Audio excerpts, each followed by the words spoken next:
मूक माटी का स्वाध्याय हम सभी कर रहे हैं। आचार्य श्री विद्यासागर जी द्वारा विरचित। मंगलम भगवान वीरो मंगलम गौतमो गणी मंगलम कुंद कुंदाद्यो जैन धर्मोस्तु मंगलम। नमो अरिहंताणम नमो सेताणम नमो आयिर्याणम नमो उवजायाणम नमो लोए सवसाहुणम। पंच परमेष्ठी भगवान की जय। अगले 45 मिनट के लिए सभी प्रकार के पापों का त्याग करके सभी नौवर्ण नमोकार मंत्र पढ़ने।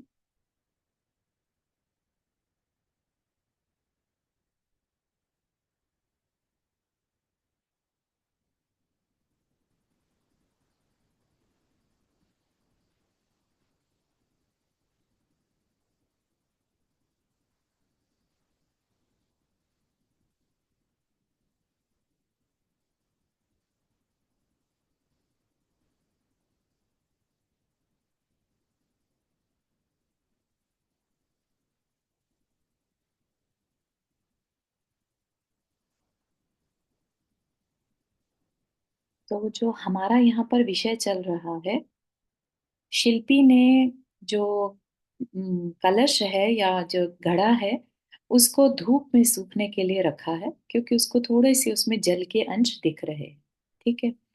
और अचानक वो क्या देखता है कि बहुत काले घने बादल असमय अकाल में ही आ गए हैं। राइट। तो जब इस तरह के काले घने बादल आएंगे तो वो बरसेंगे, और बरसेंगे तो अपना उत्पात दिखाएंगे। तो अब उसी को लेकर चर्चा चल रही है कि जब भी धरती को लूटा है तो जल ने लूटा है। जल ने कैसे लूटा है तो बताया हमें कि जल तेज धारा बरसती है जब जल की, तो धरती के सारे मिनरल्स जितने भी हैं, खनिज है ना, और जितने भी उसके अच्छे अच्छी चीजें हैं उसकी, पावरफुल, जैसे धरती की जो उर्वरा शक्ति है, उन सबको बहाकर ले जाता है। धरती कुछ नहीं कहती, है ना, कोई शिकायत नहीं, कुछ नहीं, लेकिन फिर भी जो है जल उसको लूट कर ले जाता है, और ले जाकर क्या करता है, सागर में डाल देता है। ठीक है। तो यहाँ पर बहुत सारे कैरेक्टर्स हमें दिखाए गए हैं। मेन कैरेक्टर यहाँ पर जो है सागर, धरती और सूर्य चंद्रमा का है। ठीक है। तो सागर क्या करता है, धरती के जितने भी रत्नाकर हैं, रत्नों को, मिनरल्स को, सबको इकट्ठा करके और अपने डीप डाउन अंदर में छुपा लेता है। ठीक। फिर कहा कि अब जो सूर्य है, सूर्य तो न्याय को मानने वाला है ना, तो उससे सहन नहीं होता ये चीज कि ऐसे कैसे सागर उसका सब कुछ लेकर रख ले रहा है धरती का। तो वो अपनी तपन से सागर के जल को जलाने की कोशिश करता है। ठीक। लेकिन उसकी वो कोशिश बहुत ज्यादा सक्सेसफुल नहीं होती, क्योंकि सागर भी कोई कम नहीं है। उसने क्या किया, अपने उस जल को जो जलाया था वापिस से बादल बनाया और फिर से अपने में ही वापिस समा लिया। ठीक है। तो इस तरह से सागर पर सूर्य का ज्यादा वर्क हुआ नहीं। और साथ ही कहा कि सूर्य तो क्योंकि न्याय के पथ पर चलने वाला है, लेकिन चंद्रमा जो है ना, उसने सागर से घूस ले ली है। घूस लेकर क्या किया, तो घूस लेकर उसने क्या किया कि जब भी रात के समय चंद्रमा निकलता है तो सागर का जल को वह बढ़ा देता है। अब बढ़ जाएगा तो उसके अंदर जो छुपा हुआ दूसरे का लूटा हुआ जो माल है वो दिख नहीं पाएगा। तो बेसिकली मून जो है, चंद्रमा जो है, उसको सपोर्ट कर रहा है, और बदले में सागर ने चंद्रमा को क्या दे दिया, उसका सुधा। सुधाकर उसी की वजह से कहा जाने लगा, ऐसा कवि ने यहाँ पर कल्पना की है। ठीक है। कि जो सागर का जितना भी मिठास थी, क्योंकि जल जो आया धरती से वो तो सब मीठा था, लेकिन सागर में आके इतना खारा कैसे हो गया, कि जो जितना भी मिठास थी वो सब कुछ उसने उठाकर चंद्रमा को घूस के रूप में दे दिया। इसलिए चंद्रमा तो सुधाकर कहलाया जाने लगा, और सागर खारा का खारा रह गया। ठीक है ना। तो ये चीज को हमने देखा था कि किस तरह से चंद्रमा को रात के समय मुंह छुपाकर निकलना पड़ता है, और क्योंकि उसने कुछ गलत किया, है ना, ऐसा। तो अब आगे पढ़ते हैं। यहाँ पर इसी पैराग्राफ पर हम थे। वसुधा की सारी सुधा सागर में जा एकत्रित होती, फिर प्रेषित होती ऊपर, और उस सुधा का सेवन करता है सुधाकर, सागर नहीं। सागर के भाग्य में छार ही लिखा है। यह पदोचित कार्य नहीं हुआ, मेरे लिए सर्वथा अनुचित है, यूं सोचकर चंद्रमा को लज्जा सी आती है। उज्जवल भाल कलंकित हुआ उसका, अन्यथा दिन में क्यों नहीं, रात्रि में क्यों निकलता है घर से बाहर, वह भी चोर के समान सशंक, छोटा सा मुख छुपाता हुआ अपना, और धरती से बहुत दूर क्यों रहता है, जबकि भानु धरती के निकट से प्रवास करता है अपना। ठीक है। तो बैकग्राउंड आपको बता ही दी है। तो जो सारी सुधा, सुधा मतलब उसका अमृत या मिठास, वसुधा यानी धरती, तो धरती की जो सारी मिठास है वो सागर में जाकर मिल जा रही है, फिर भी उसका जो बेनिफिट है वो सागर को नहीं मिलता। उसका बेनिफिट किसको दिया जा रहा है, सुधाकर यानी चंद्रमा को। सागर के भाग्य में क्या है, क्षार है ना, कि सागर का मन खराब है ना, तो उसके भाग्य में भी कुछ अच्छा नहीं है। और चंद्रमा को कहीं ना कहीं लग रहा है कि उसने ये काम उसके पद के अनुसार नहीं किया। जैसे होता है ना, एक कोई ऑफिसर, पुलिस का ऑफिसर है, और वो घूस लेता है, तो उसको कहीं ना कहीं अंदर में गिल्टी तो रहती है, ठीक है ना, उस चीज की उसको लज्जा रहती है। ऐसे ही चंद्रमा को भी लज्जा सी आ रही है, जिसके कारण उसको अपना रात्रि के समय मुंह छुपाकर निकलना पड़ता है। दिन में तो वो दिखाई दे जाएगा, है ना। और कलंक, जो कालापन है उसके ऊपर, दाग जिसे कहते हैं, वो उसके उज्जवल भाल पर कलंक लग गया। ठीक है। और वह भी चोर के समान मुंह छुपाता हुआ। तो जैसे कलाएं होती है ना, चंद्रमा की कलाएं धीरे धीरे बढ़ती हैं, तो कहीं न कहीं इतना उसको ढकना पड़ जाता है कि अमावस में पूरी तरह से अपना मुंह छुपा लेता है, ऐसा महसूस होता है। ठीक है, तो ये सारी कवि की कल्पना है। और इसी कारण वो धरती से बहुत दूर रहता है, मोर फार्दर देन सूर्य। सूर्य जैन शास्त्र के अनुसार 800 योजन दूर है ना। 800 योजन, एक योजन बराबर में 6000 किलोमीटर, राइट। तो मल्टीप्लाई बाय 800 योजन, राइट। और चंद्रमा 880 योजन। ठीक। तो चंद्रमा जो है सूर्य से और ज्यादा दूर होता है। ठीक। खेद है, चंद्रमा का ही अनुसरण करती हैं ताराएं भी, इधर सागर की भी यही स्थिति है। चंद्रमा को देखकर उमड़ता है, और सूर्य को देखकर उबलता है। यह कटु सत्य है कि अर्थ की आंखें परमार्थ को देख नहीं सकती। अर्थ की लिप्सा ने बड़े बड़ों को निर्लज्ज बनाया है। तो क्या कह रहे हैं, खेद है, अफसोस इस बात का है कि तारागण, है ना, वो भी चंद्रमा के आसपास ही, मतलब बहुत दूर रहती हैं, और हमेशा चंद्रमा का ही अनुसरण करती हैं। चंद्रमा आता है तो ताराएं भी दिखते हैं, राइट। नक्षत्र तारा जिसे कहते हैं, रात के समय ही दिखते हैं वो भी, राइट। तो कह रहे हैं कि वो चंद्रमा का अनुसरण करती है, इस बात का खेद है। इधर सागर की भी यही स्थिति है। जैसे ही चंद्रमा आता है तो वो उमड़ उठता है, ऊपर की ओर उठने लगता है, जिसे कहते हैं ना ज्वार भाटा, राइट। तो वो अपना ऊपर उठता है, और सूर्य को देखकर उबलता है, यानी सूखने लगता है, नीचे चला जाता है। ठीक है। यह कटु सत्य है कि अर्थ की आंखें, अर्थ की आंखें मतलब धन जहां है वहां पर परमार्थ दिखाई नहीं देता। जहां आंखों में धन है, आंखों में, आंखें किधर हैं, अर्थ की ओर दृष्टि होने पर परमार्थ दिखाई नहीं देता। परमार्थ यानी आत्म तत्व कह लीजिए, अपना कल्याण दिखाई नहीं देता। आज हम सब क्या है, अर्थ के पीछे भाग रहे हैं, करियर बनाना है ना, हमारे सबके अंदर ये। जब हम कोई गलत काम करके भी पैसा बना लें तो हम अपने आप को बहुत खुश होते हैं, मानते हैं। और वहीं ऑपोजिट है इसका, जब हम पाप करते हैं तो भी हमें तकलीफ नहीं होती कि हमने अपनी आत्मा को तकलीफ पहुंचाई है ना, क्योंकि फोकस किस पर है? अर्थ की ओर है। तो अर्थ की लिप्सा ने बड़ों बड़ों को निर्लज्ज बनाया है, लज्जाहीन बनाया है।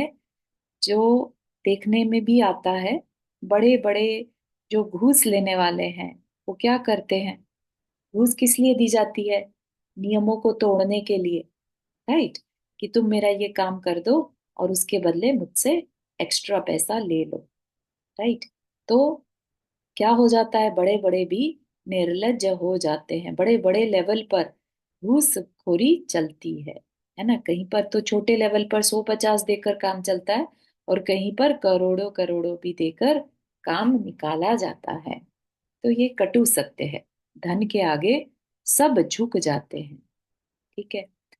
कोई बहुत अच्छी बात नहीं है ये, निर्लज्जता का परिणाम है। हमें निर्लज्ज होना पड़ता है, लज्जाहीन, राइट? लज्जा क्या है? बेसिकली हमारे परमार्थ की ओर हमारा ध्यान नहीं जा रहा, तो हमें लज्जा, कहीं ना कहीं गिल्टी आती है, ठीक है। उसी को बताना चाह रहे हैं। यह बात निराली है कि मौलिक मुक्ताओं का निधान सागर भी है। कारण मुक्ता का उपादान जल है। जल यानी जल ही मुक्ता का रूप धारण करता है। तथापि इस विषय का विचार करने से विदित होता है कि इस कार्य में धरती का ही प्रमुख हाथ है। जल को मुक्ता के रूप में ढालने में शुक्ति का सीप कारण है, और सीप स्वयं धरती का अंश है। स्वयं धरती ने सीप को प्रशिक्षित कर सागर में प्रेषित किया है। जड़ को जड़त्व से मुक्त कर मुक्ता फल बनाना है। पतन के गर्त से निकालकर उत्तंग उत्थान पर धरना धृति धारिणी धरा का ध्येय है। यही दया धर्म है, यही जिया कर्म है। क्या कहना चाह रहे हैं? कि यह बात निराली है, मतलब कि विशिष्ट ध्यान देने योग्य क्या है? कि मौलिक मुक्ताओं का निधान सागर भी है। मौलिक मुक्ता मतलब जो बहुत महंगी बहुमूल्य मोतियों का जो खजाना है, वह कहाँ है? सागर में मिलता है, ठीक है। कारण मुक्ता का उपादान जल है। जल जो है वही मुक्ता को क्रिएट करता है। जल की बूंद ही मुक्ता के रूप में कन्वर्ट होती है, ठीक है। यानी जल ही मुक्ता का रूप धारण करता है।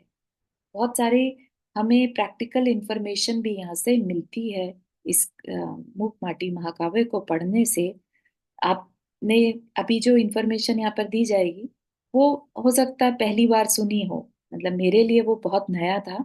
तो आप भी देखिएगा। तो कह रहे हैं कि जल ही मुक्ता का रूप धारण करता है। तो ये सभी जानते हैं कि जो सीप होती है, सीप के अंदर एक एक छोटा सा इंसेक्ट होता है, घोघा जिसे बोलते हैं, घोघा करके। और जब स्वाति नक्षत्र में उसके अंदर, सीप के अंदर बूंद जाती है जल की, तो वो उसे ग्रहण कर लेता है और बंद हो जाता है, ठीक है ना। और फिर कुछ समय के बाद, कुछ वर्षों के बाद, वह जल की बूंद ही धीरे धीरे जो है एक मोती में कन्वर्ट हो जाती है। नंदा जी, आपने हाथ रेज किया।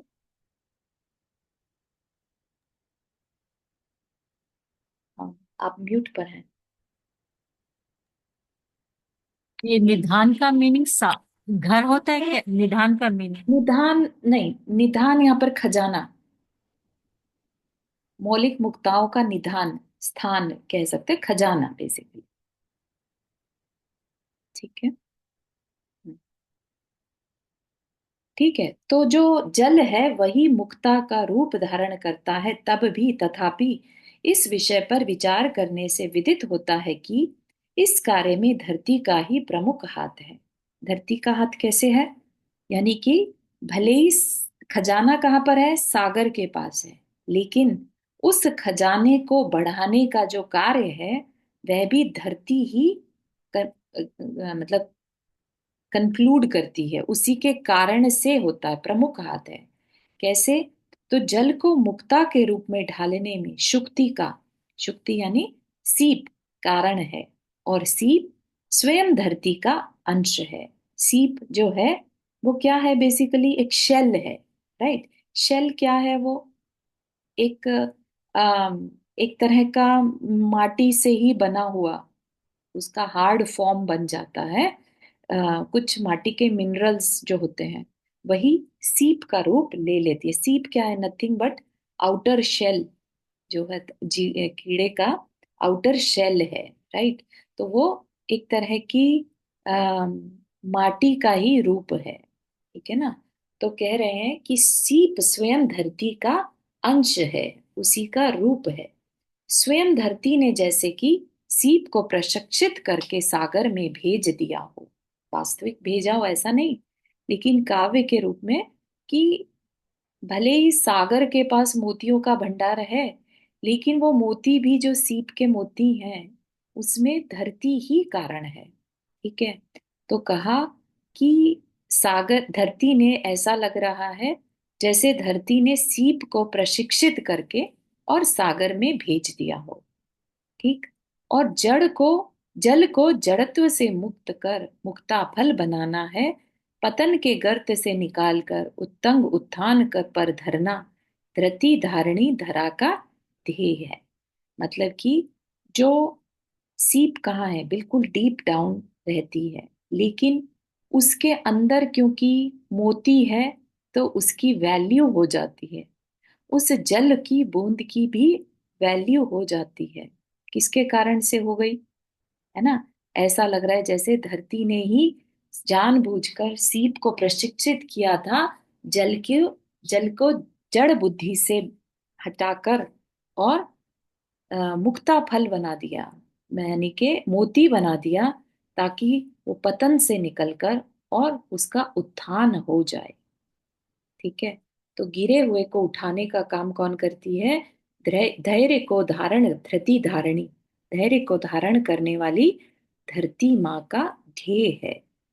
ध ध ध यूज करना एक ही लाइन में 4 बार, ये शब्दों का जादू होता है। राइट। धरती धारणी धरा का ध्येय है, यही दया धर्म है, यही जिया कर्म है। यानी जो दूसरों को क्षमा करते हैं, धैर्य धारण करते हैं, जीव दया जिनके अंदर है ना, दूसरों को उठाना ही जिनका काम है, ऐसी वह धरती, उसका यह स्वभाव है। ठीक है ना।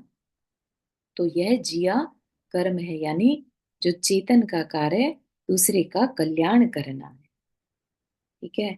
अपना, मेरा कल्याण हो जाए, मेरा फायदा हो जाए, कल्याण होना अलग बात है, फायदा स्वार्थ, है ना, वो चीज यहाँ पर नहीं है, ना होनी चाहिए। ठीक है ना। फिर भी सबकी प्रकृति सही सुलटी हो, यह कैसे संभव है। जल की उल्टी चाल मिटती नहीं वह, जल का स्वभाव छल छल उछलना नहीं, उछलना केवल बहाना है उसका, उसका स्वभाव तो छलना है। क्या कहा कि जल कैसा है, कहा कि सबकी प्रकृति सही सुलटी हो, यानी सब सीधे साधे हो, धैर्य धारण करने वाले, दूसरे का कल्याण करने वाले, है ना, दूसरे का फायदा हो जाए, दया करने वाले, ऐसा नहीं जरूरी है। राइट। तो जल पर भी, पृथ्वी धरती कितना भी उपकार करे, लेकिन जल क्या है, जल का स्वभाव छल कपट करना है। ठीक, कैसे है तो वो आगे बताया जाएगा। ठीक है ना। तो क्या कहा, मुक्त मुखी हो ऊर्ध्वमुखी हो, सागर की असीम छाती पर अनगित अनगिन शुक्तियां तैरती रहती हैं जल कणों की प्रतीक्षा में। एक दो बूंदे मुंह में गिरे, मुख में गिरे, तत्काल बंद मुखी बनाकर सागर उन्हें डुबोता है। कोई उन्हें छीन न ले इस भय से, और अपनी अतल अगम गहराई में छुपा लेता है। वहां पर कोई गोताखोर पहुंचता हो संपदा पुनः धरा पर लाने हेतु, वह स्वयं ही लुट जाता है, खाली हाथ लौटना भी उसका कठिन है। क्या कहा, मुक्त मुखी हो मतलब ओपन माउथ, खुले मुख वाली ऊर्ध्वमुखी।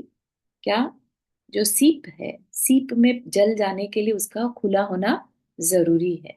राइट। तो सागर की असीम छाती पर, यानी सागर के गहराई में उस मोती सीप का मुख जब खुला है, राइट, अनगिन शुक्तियां तैरती रहती हैं। शुक्तियां मतलब सीप, अनगिन, उसकी छाती पर अनगिन शुक्तियां तैरती रहती हैं। किसके लिए? जल कणों की प्रतीक्षा में। साधारण जल नहीं, ऐसा तो सागर में जल है ही, राइट, लेकिन छाती पर मतलब उसके टॉप पर, राइट। जैसे ही वो स्पेशल जल कण उसके अंदर जाता है, वो तुरंत अपना मुख बंद करके सागर क्या करता है, उन्हें अपने डीप डाउन इनसाइड ले जाता है। सागर उन्हें डुबोता है, ठीक है, ताकि कोई ले ना ले, छीन ना ले, इस भय से। और कहाँ ले जाता है? अतल अगम गहराई में छुपा लेता है ना। पहले तो क्या है, सीप जो है ऊपर, जब तक उसका मुंह खुला है वो ऊपर रहती है। जैसे ही वो जल की बूंद गई, स्वाति नक्षत्र में जैसे ही वो रेन वाटर की बूंद उसके अंदर जाती है, वैसे ही वो बंद होती है और ऑल द वे नीचे चली जाती है। ये भी एक इतना स्पेशल प्रोसेस है मोती बनने का, है ना। तो उसको भी कवि ने यहाँ पर एक बहुत सुंदर तरीके से कहा कि सागर उन्हें डुबोता है, किस लिए? कि कोई मेरी संपदा को अपना मानकर, है ना, कोई उससे इसे छीन न ले, इस भय से अतल अगम गहराई में छुपा लेता है। और कभी कोई गोताखोर अगर पहुंच भी जाए, है ना, उस संपदा को बाहर निकालकर धरती पर पुनः लौटाने के लिए, तो उसे खाली हाथ ही लौटना पड़ता है। क्योंकि सागर की तलहटी में पाना और वहां से मुक्ता को लेकर आना कोई आसान कार्य नहीं है, बहुत कठिन कार्य है ना। पहली बात तो उतनी पहचान नहीं होती कि कहाँ मोती मिल जाएगा, किस सीप में होगा। बहुत सारी सीप इकट्ठी करके उसे ले जाना पड़ता है। और उस ले जाने में कभी कभी ऐसी सीप आ जाती जिनमें कोई मोती है ही नहीं, है ना। तो खाली हाथ लौटना भी उसका कठिन है। क्यों कठिन है?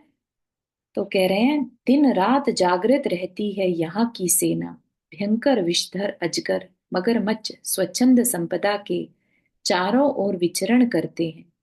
अपरिचित सा कोई दिखते ही साबुत निकलते हैं उसे। यदि वह पकड़ में नहीं आता तो तो क्या?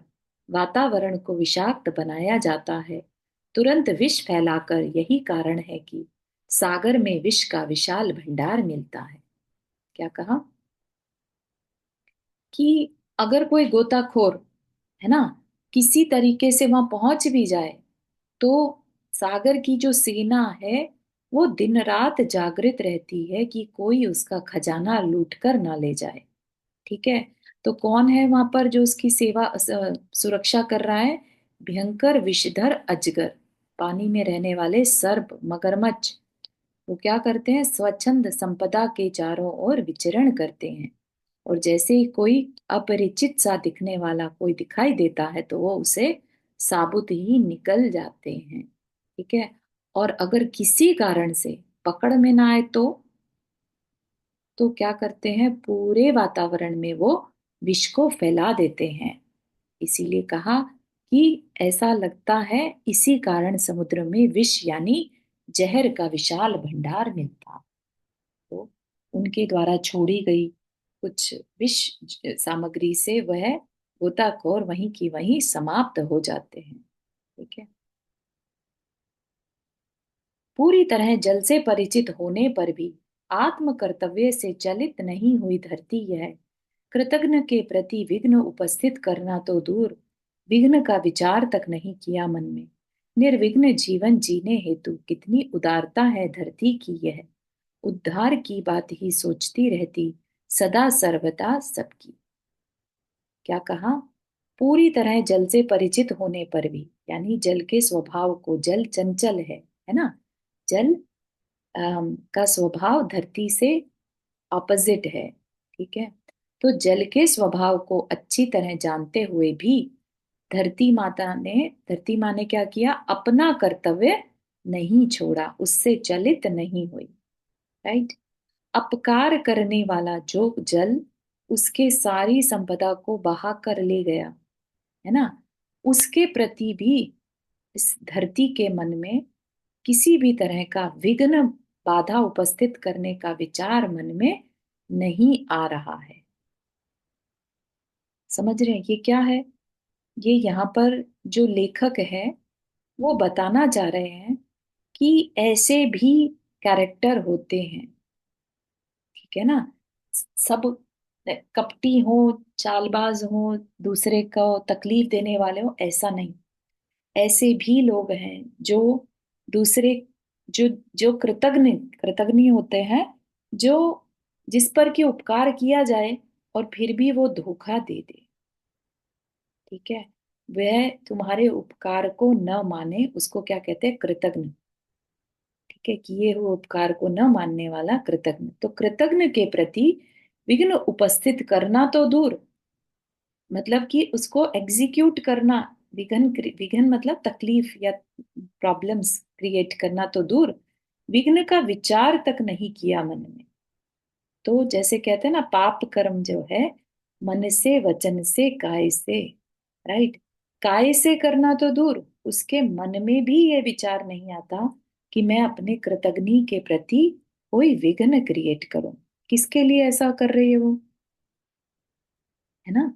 तो उसके अंदर सिर्फ निर्विघ्न जीवन जीने हेतु, जो भी है सबका कल्याण हो, बस ऐसा ही भाव उस धरती माँ के अंदर में आता है। क्या कह रहे हैं? कितनी उदारता है धरती की है ना? अपन भी कहीं ना कहीं ये एक अच्छाई है। हालांकि आज का समय ऐसा है जो कहते हुए पाए जाते हैं कि अरे ऐसे लोग भी कहीं पाए जाते हैं क्या? है ना? आज का समय ऐसे उदारता से नहीं चलता, अपना स्वार्थ तो देखना ही पड़ता है। लेकिन यहाँ पर जो है उदारता की बात की जा रही है, क्यों? क्योंकि अगर आप ध्यान दें तो आत्मा का जो सबसे पहला गुण बताया, 10 गुणों में क्षमा बताया, तो क्षमा कहीं पर ये नहीं कहा कि जो तुम्हारा उपकार करे तो उसी को क्षमा करने का तुम करना। नहीं, अपने शत्रु को भी क्षमा कर दो, कृतघ्नि को भी क्षमा कर दो। राइट? किसके लिए? हम दूसरे से कोई मतलब ही नहीं है, हमें अपना कल्याण देखना है, अपने निर्विघ्न जीवन जीने हेतु। तो हम दूसरे के जीवन में भी बाधा क्यों क्रिएट करेंगे? राइट? तो ये उदारता क्या है? विशाल हृदय को रिप्रेजेंट करती है। सब सर्वदा सदा सबकी उद्धार की बात सोचती रहती। जो धरती माँ है उसकी उदारता इसी में है कि वो सबके उद्धार की बात सोचती है। ऐसे ही अगर हम बहुत ही साधु हृदय पर्सन कोई मिलता है कभी, कई बार मूवीज में दिखा देते हैं, कहीं अम, ऐसा दिखाया जाता है कि कोई बहुत तकलीफ दे रहा है, लेकिन साधु हृदय अगर कोई होगा पर्सन, तो वो उसके लिए फिर भी अच्छा ही करेगा। है ना? माँ के केस में ऐसा आता है, गाय के केस में ऐसा आता है। राइट? जो वात्सल्य होता है उसमें वो बेटा माँ को कितना ही बुरा भला कह ले, कितना भी बुरा कर ले, लेकिन माँ के अंदर में उसके लिए कभी बुरा ख्याल नहीं आता कि बेटे का बुरा हो जाए। ठीक है ना? तो ये क्या है? उदार हृदय। वहां तो खैर माँ का अपने पुत्र के लिए प्रेम है ना? उसके चलते उसके अंदर में कभी ऐसा ख्याल नहीं आता, मोह है, स्नेह है, राग है। लेकिन यहाँ पर धरती के अंदर में राग नहीं है, उसके अंदर एक उज्ज्वलता है, साधुपना है। राइट? उसके अंदर ये एक क्वालिटी है ना? जिसको, जैसा कि नेचर के अंदर ये क्वालिटी हर जगह पाई जाती है। जैसे सूर्य है, तो सूर्य अच्छा या बुरा देखकर किसी का कल्याण नहीं करता, सबके पास सूर्य की रोशनी जाती है ना? ये अच्छा इंसान है, या इसने मेरे लिए, मेरे को जल चढ़ाया था, मैं इसका कुछ फायदा कर दूं, ऐसी बात उसके अंदर में नहीं आती। ऐसे ही वृक्ष हैं, राइट? वो ये देखकर छाया नहीं करते कि इसने मेरे को पानी दिया था तो मैं इस पर छाया करूं, और इसने मेरे पे पत्थर मारा था तो मैं इसको छाया ना दूं। है ना? जो कोई भी उसके अंडर में आकर बैठेगा, उस पे शरण लेगा, तो वो उसको छाया देगा ही देगा, फल भी देगा इनफैक्ट। है ना? ये क्या है? ये उसकी उदारता है। ठीक है ना? सबके साथ समान व्यवहार करना। और ऐसे में मनुष्य हो तो उसके अंदर इमीडिएटली ये चीज आती है, इससे मेरा क्या मतलब, इसने मेरा क्या कर दिया। राइट? तो हमें यहाँ पर कहीं पर ऐसा मैसेज दिया जा रहा है कि हम अपने जीवन में देखें कि हमारा हृदय कितना विशाल है। हमारे साथ बुरा व्यवहार करने वाले को क्या हम क्षमा कर पा रहे हैं? कितना हम उसके बारे में अच्छा या बुरा सोच पा रहे हैं? ठीक है ना? विघ्न का विचार कृतज्ञ के प्रति हमारे मन में आ तो नहीं रहा है। ठीक है ना? तो ऐसा लगता है कि ये आज के पंचम काल में ऐसा होता होगा क्या? राइट? लेकिन आज भी जो साधु हैं, उनके अंदर ये बातें देखने में आती हैं। उनका किसी से बैर नहीं। है ना? कोई कितनी भी उन्हें गाली दे दे, और कल को आकर उनके साथ प्रणाम करेगा तो उसको आशीर्वाद देंगे ही देंगे। ठीक है ना? तो ये चीज भी हमें देखने की है कि क्या हम ऐसे बन सकते हैं। ठीक है? हम समय को दोष ना दें कि अरे पंचम काल है, आज के टाइम में, इस समय में ये सब नहीं चलता। तो उस तरीके से हम भी आज के समय के हिसाब से बदल गए हैं। तो यहाँ पर वो बदलने की बात नहीं कही जा रही। बदलो मत। ओरिजिनल जो हमारा स्वभाव है, क्षमा करना हमारा स्वभाव है, तो हम कितना कर पा रहे हैं। ऐसा तो नहीं कि काम निकालने के लिए तो क्षमा, और उसके बाद फिर से नाराजगी। ठीक है ना? तो उस चीज से भी हम अपने आप को देखें। राइट? अब यहाँ पर क्या कह रहे हैं, देखो ना, बांस भी धरती का अंश है। धरती ने कह रखा है बांस को कि वंश की शोभा तभी है, जल को मुक्ता बनाते रहोगे युगों युगों तक। संघर्ष के दिनों में भी, दीर्घ श्वास लेते हुए भी, हर्ष के क्षणों में भी। फिर क्या कहना, धरती माँ की आज्ञा पा। बड़े घने जंगलों में, गगन चूमते गिरिकुलों पर, बांस की संगति पा, जलदों से झरा जल वंश मुक्ता में बदलने लगा। तभी तो वंशीधर भी मुक्त कंठ से वंशी की प्रशंसा करते हैं। मुक्ता पहनते कंठ में, और अपने ललित लाल अधरों से लाड़ प्यार देते हैं वंशी को। बदले में फिर सुरीले स्वर संगीत सुनते हैं श्रवणों से। मंत्र मुग्ध हो खोकर अपने को दैनिक रात्रिक सपने को। ठीक है? थोड़ा सा बड़ा सा लग रहा होगा कि ये अचानक से बांस की चर्चा कहाँ से आ गई। ठीक है? तो चर्चा क्या चल रही थी? मोती की। मोती जो सीप में जल चला जाता है ना, तो उससे मोती बन रहा है। तो ऐसे ही धरती ने बांस को भी कहा। पहले क्या कह दिया था? जो सीप है वो धरती का अंश है। ठीक है? अब कह रहे हैं बांस भी धरती का अंश है। ठीक है? धरती से उगा है तो धरती का अंश है। धरती ने कह रखा है बांस को क्या, कि बांस की शोभा, वंश मतलब यहाँ पर बांस, बांस की शोभा तभी है, जल को मुक्ता बनाते रहोगे। वैसे तो बांस बिल्कुल कुछ काम का नहीं माना जाता, एक डंडे की तरह यूज हो जाता है। राइट? और भी जगहों पर छोटे मोटे काम में आ जाता है। लेकिन अगर आपको बताया जाए कि बांस से भी मोती बनता है, एक विशेष प्रकार के जंगलों में विशेष प्रकार का बांस होता है, जो किसी पर्टिकुलर नक्षत्र में जब जल बरसता है, ठीक है, उस समय पर उसके अंदर से कुछ अलग सी आवाज आती है, बांसुरी जैसी मोहक आवाज आती है। तो जो जानने वाला है पहचान लेता है कि ये जिस जिस बांस में से आवाज आ रही है उसके अंदर मोती है। ठीक है? तो बांस में भी मोती होता है। ग्रीन कलर का मोती होता है ये। और मतलब ये कुछ नई जानकारी थी, वेरी इंपॉर्टेंट। और भी तरीकों से मोती बनता है, ये भी यहाँ पर बात बताई जा रही है। तो एक जनरल नॉलेज की बात है।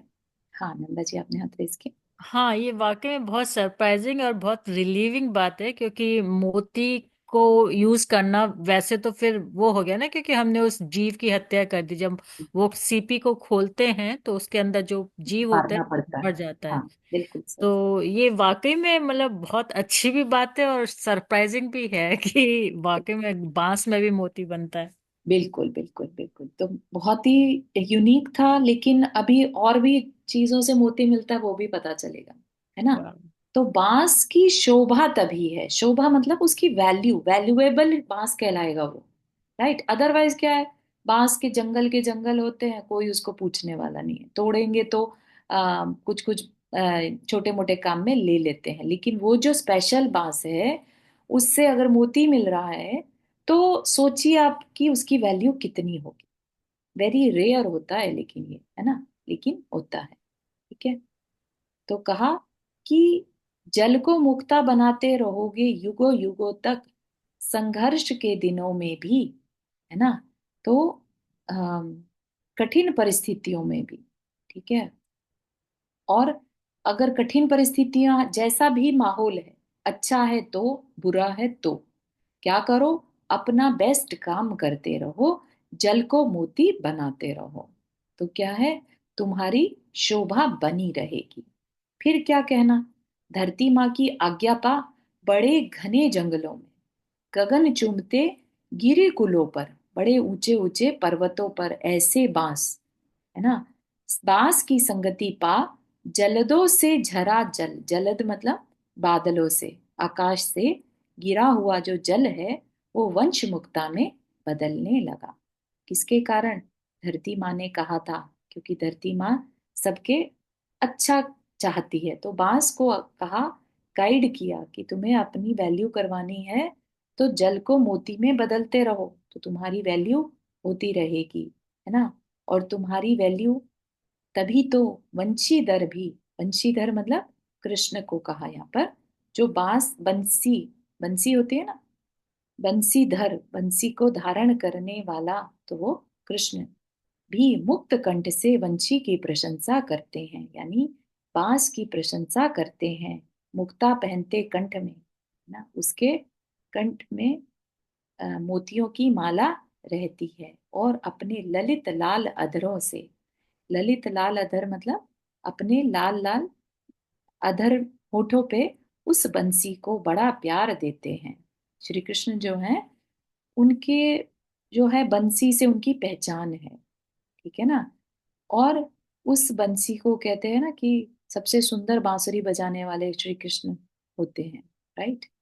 सुरीले स्वर संगीत सुनते हैं श्रवणों से, कानों में सुरीले स्वर सुनाई देते हैं। और बांसुरी भी क्या करती है, राइट, दिन रात के अपने सपनों को भुलाकर कानों में मीठे मीठे स्वर संगीत सुनाई देते हैं, तो उसके लिए बांसुरी अपने को खो देती है। ठीक है ना। बांसुरी अपना जो ओरिजिनल वो थी, वो तो अब कुछ रही नहीं। राइट। अब वो क्या है, उस श्रीधर या श्री कृष्ण के द्वारा, जो उनके होठों से लगकर और उनसे जो संगीत निकल रहा है, बस दिन रात उसमें खो गई है। ठीक। इसी भांति, मतलब कि जो वैल्यू है उसकी, बेसिकली ये कहना चाह रहे हैं कि सुरीला संगीत निकलता है तो उस बांस की भी वैल्यू हो जाती है, उसको कृष्ण जैसे भी पसंद करते हैं। ठीक है, नारायण जैसे भी जो तीन खंड के स्वामी हैं, वो भी ऐसी चीज को पसंद करते हैं, तो बांस को भी पसंद किया जाता है अगर उसमें से सुरीला संगीत निकलता हो तो। इसी भांति धरती माँ की आज्ञा पालने में रत है कौन, नाग, सूकर, मच्छ, गज, मेघ आदि, जिनके नाम से मुक्ता प्रचलित है, वंश मुक्ता, सीप मुक्ता, नाग मुक्ता, सूकर मुक्ता, मच्छ मुक्ता, गज मुक्ता और मेघ मुक्ता। मेघ मुक्ता बनने में भी धरती का ही हाथ है, तो स्पष्ट होगा यही। क्या कहा, देखिए यहाँ पर इंटरेस्टिंग इंफॉर्मेशन है। कि धरती माँ की आज्ञा पालने में रत हैं कौन कौन? नाग। नाग मणि तो सभी ने सुना है ना? सूकर, एक स्पेशल जाति का सूकर है, उसके पेट से, सूकर मतलब सुअर को बोलते हैं, उसके पेट से वह मणि मिलती है। मच्छ यानी मछली, मछली के अंदर से भी मोती निकलते हैं। गज, गज का सुना है? गज मोती के बारे में, हाथी के माथे पर, है ना? अब किस कारण से बनता होगा वो तो एक प्रोसेस है, लेकिन हाथी के माथे पर चमकने लगता है उसका माथा ना, तो उसमें तब चमकता है जब वहां पर मोती बन जाते हैं। ठीक है, तो गज मुक्ता, एक कहानी भी आती है गज मुक्ता की कहानी, है ना उसकी। और मेघ मुक्ता, और कई बार विशेष परिस्थितियों में कुछ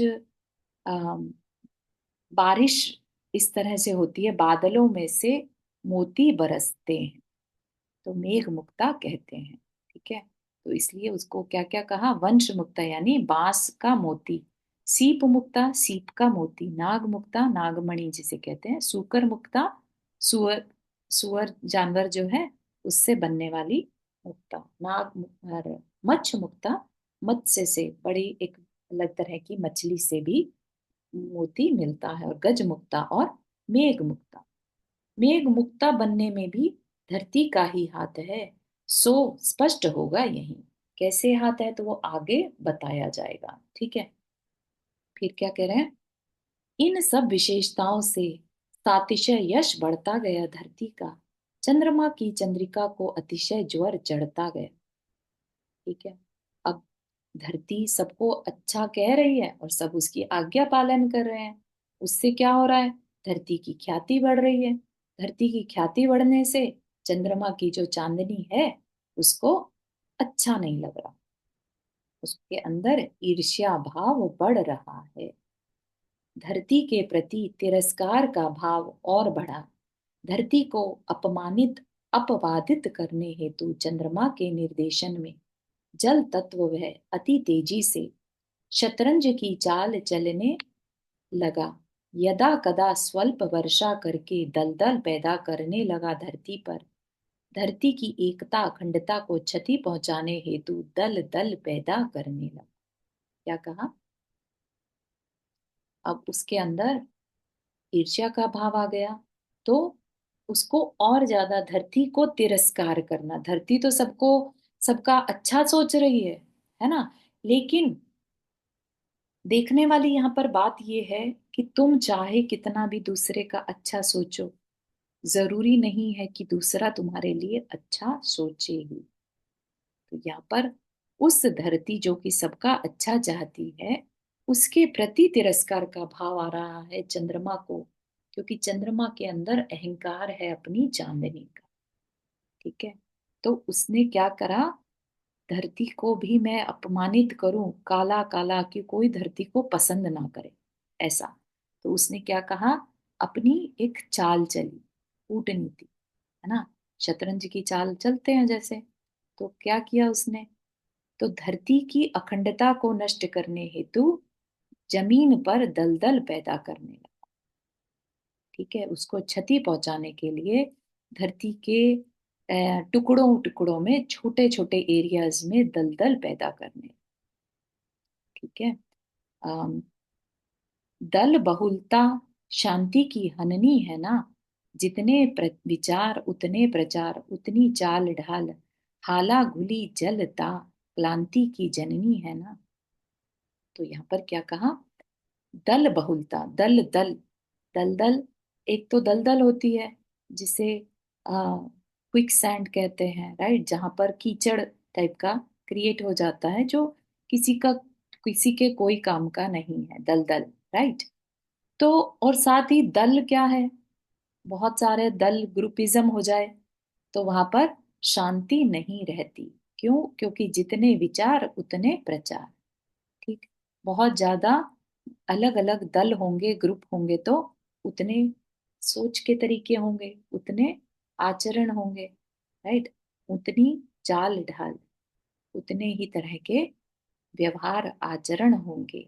तो ये कोई समाज में के लिए बहुत अच्छी चीज नहीं है। जहाँ बहुत सारे दल हों वहाँ शांति का हनन होता है। वहाँ पर क्या होगा? हाला गुली जलता क्लांति की जननी, है ना। क्लांति मतलब दुख, कष्ट, संक्लेश। ठीक है। जननी मतलब जन्म देना या जन्म होना। राइट। तो क्लांति की जननी क्या है? हाला घुली जलता। जलता मतलब जड़ बुद्धि, अज्ञानता। अज्ञानता। हाला मतलब विष। ठीक है। तो कैसा विष? सब अपना अपना, जो दल है वो सब अपना अपना फायदा देखते हैं। तो स्वार्थ वाला विष जो है, अज्ञानता से भरा, उससे क्या होगा? दुख का ही जन्म होता है। ठीक है। कालांति को क्या बोलते? कालांति? क्लांति, क्लांति है कष्ट, दुख। अच्छा। तो जितने दल होते हैं वो दुख ही क्रिएट करते हैं। तो यहाँ पर वैसे स्टार्टिंग करी थी दल दल से, लेकिन यहाँ पर दल को दूसरे मीनिंग में ले लिया। अब दल का मतलब जो ग्रुप होते हैं, जैसे बहुत सारे राजनीतिक दल हैं, है ना। तो जितने ज्यादा दल होंगे उतनी ज्यादा अशांति समाज में होगी। सब अपना अपना फायदा उठाने में लगे रहते हैं, अपने अपने स्वार्थ में लगे रहते हैं। ठीक है। तो आज के लिए यहीं तक रखते हैं। किसी को यहाँ तक कुछ पूछना है?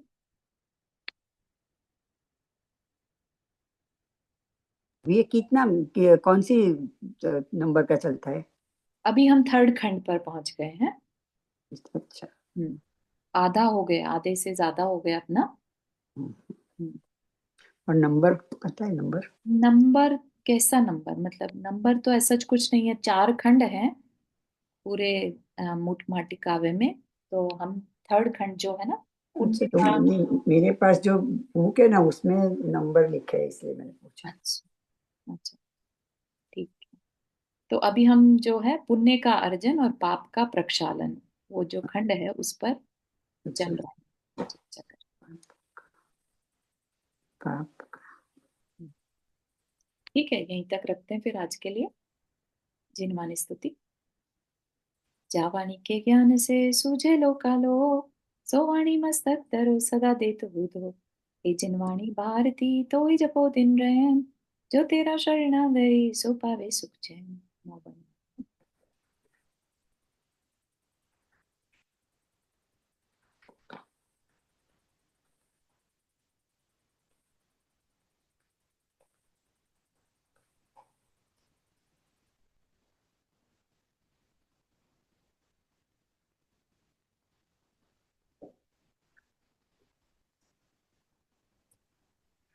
सभी को जय जिनेन्द्र। जय जिनेन्द्र। जय जय जिनेन्द्र सभी को। जिनेन्द्र जय सभी को। जिनेन्द्र। जय जय जिनेन्द्र जिनेन्द्र। सभी को। सबको।